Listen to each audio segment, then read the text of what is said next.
ನಮಸ್ಕಾರ ರೈತ ಬಾಂಧವರೇ, ಹಾಲಿನಲ್ಲಿ ಫ್ಯಾಟ್ ಮತ್ತು ಎಸ್ಎನ್ಎಫ್ ಹೆಚ್ಚಾದಷ್ಟು ನಿಮಗೆ ಹಾಲಿನ ಡೈರಿಯಲ್ಲಿ ಹೆಚ್ಚಿನ ಬೆಲೆ ಸಿಗುತ್ತದೆ. ಹಾಲಿನ ಗುಣಮಟ್ಟ ಸುಧಾರಿಸಲು ಈ 3 ಸರಳ ಕ್ರಮಗಳನ್ನು ಅನುಸರಿಸಿ. ಉತ್ತಮ ರಸಮೇವು. ಮೊದಲನೆಯದಾಗಿ, ಹಸುಗಳಿಗೆ ಹೈ ಫೈಬರ್ ಇರುವ ರಸಮೇವು ಅಥವಾ ಸೈಲೇಜ್ ನೀಡಿ. ಇದರಲ್ಲಿರುವ ನಾರಿನಂಶವು ಹಸುವಿನ ಹೊಟ್ಟೆಯಲ್ಲಿ ಅಸಿಟಿಕ್ ಆಮ್ಲವನ್ನು ಉತ್ಪತ್ತಿ ಮಾಡುತ್ತದೆ. ಇದು ನೇರವಾಗಿ ಹಾಲಿನ ಕೊಬ್ಬಿನ ಪ್ರಮಾಣವನ್ನು ಹೆಚ್ಚಿಸಲು ಸಹಾಯ ಮಾಡುತ್ತದೆ. ಸೋಡಾ ಬೈಕಾರ್ಬ್.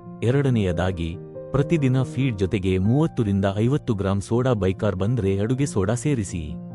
ಇದು ಹಸುವಿನ ಜೀರ್ಣಕ್ರಿಯೆಯನ್ನು ಸರಳಗೊಳಿಸಿ ಹೊಟ್ಟೆಯ pH ಮಟ್ಟವನ್ನು ಸಮತೋಲನದಲ್ಲಿಡುತ್ತದೆ. ಇದರಿಂದ ಫ್ಯಾಟ್ ಕಡಿಮೆಯಾಗುವುದು ತಪ್ಪುತ್ತದೆ. Bypass fat.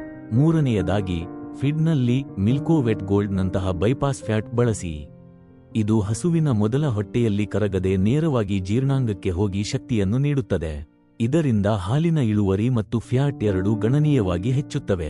ಈ 3 ಕ್ರಮಗಳನ್ನು ಪಾಲಿಸಿ ಹಾಲಿನ ಗುಣಮಟ್ಟ ಹೆಚ್ಚಿಸಿ ಮತ್ತು ಹೆಚ್ಚಿನ ಲಾಭ ಪಡೆಯಿರಿ. ಹೆಚ್ಚಿನ ಮಾಹಿತಿಗಾಗಿ ನಮ್ಮ ಚಾನೆಲ್ ಸಬ್ಸ್ಕ್ರೈಬ್ ಮಾಡಿ. ಧನ್ಯವಾದಗಳು.